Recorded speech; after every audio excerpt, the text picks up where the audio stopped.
So welcome to part 3 of house making cardboard. Making cardboard house. ఇప్పుడైతే నేను దీన్ని అయితే మనం గమ్తో పెడదాం అనుకున్నా, కానీ నాకు ఒక ఆలోచన వచ్చింది. దీనికి ఇలా మార్క్ చేసి దీని లోపల ఇలా పెడదాం అనుకున్నా. తర్వాత ఇది చేసినా కదా, దాని తర్వాత మొత్తం అట్టుసిపోతుంది అనమాట. అందుకోసం గమ్ అనేది అండ్ మనం ఇక్కడ గమ్ పెట్టినా కానీ ఒకళ్ళు పట్టుకొనే కూర్చోవాలి అక్కడ, అదొక ప్రాసెస్ ఉంటుంది. కానీ ఇక్కడ ఏమైందంటే ఇది తీసినిక ఈజ్ ద మహాలక్ష్మి ఫ్రెండ్, మా చెల్లెమ్మ. సో ఇక్కడ లోపల వచ్చేసి మనకి అంటే ఇక్కడ లోపలికి చేయవచ్చు.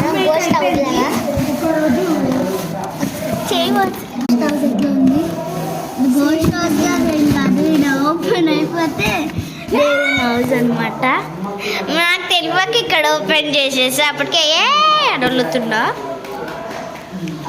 సో ఇక్కడ ఏమైందంటే ఈ హౌస్ది మేము ఇక్కడ ఒక హోల్ పెట్టినా మర్చిపోయినాం, దాంతో ఇలా లాగొచ్చు కదా. ఇది మేము ఇప్పుడు ఇట్లా బంద్ చేసాం అనుకోండి, సపోజ్ ఇది తీయడానికి ఇది ఇట్లా పీకితే ఇక్కడ ఈ సైడ్స్ పోతున్నాయి. అందుకే ఇక ఆ డబ్బా ఈ డబ్బాకి ఇక్కడ ఒక రూమ్ ఇక్కడ ఒకటి పెట్టేసి నేను పార్ట్ 2లోనే చూపించిన, చక్కగా చూపించాలి. అప్పుడు లాస్ట్ చూపించి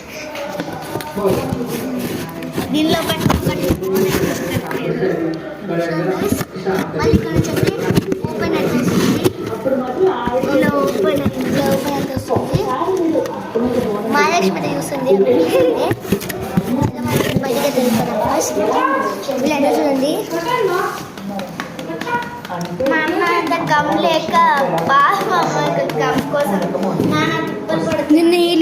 మొన్న వీళ్ళిద్దరే ఖరాబ్ చేశారు రాసుకునేటప్పుడు. మొన్న కాదు నిన్న కట్టిందా. సో మన పార్ట్ 4 అయితే అవుతుంది.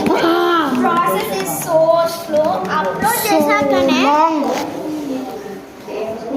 అప్లోడ్ చేయగానే ఇంకొక పార్ట్ తీయాలన్నా అది అప్లోడ్ కావాల్సినకి ఒక 3 minutes 4 minutes అలా పడుతుంది. దానికోసం మాకు టైం వేస్ట్ అయిపోతుంది. ఇక్కడ మాకు రాసుకునేది ఉన్నా కానీ ఇంతగానం చేసినాం కదా, దాన్ని గ్రేట్ చెప్పుకోవాలి. పాపం మా ఫ్రెండ్ అయితే వచ్చింది రాసుకున్నామని చెప్పి రాసుకోకుండా అయిపోయింది. అయ్యో నేను చూడండి గాయస్ ఎలా చేస్తాను. ఆ పాత్రకి ఇక్కడ పెట్టాలి, అక్కడ ఇక్కడ దాకా నేను ఇక్కడ పెట్టేసాను. సో మళ్ళీ నెక్స్ట్ పార్ట్లో కలుద్దాం. Bye bye. Please do like and subscribe.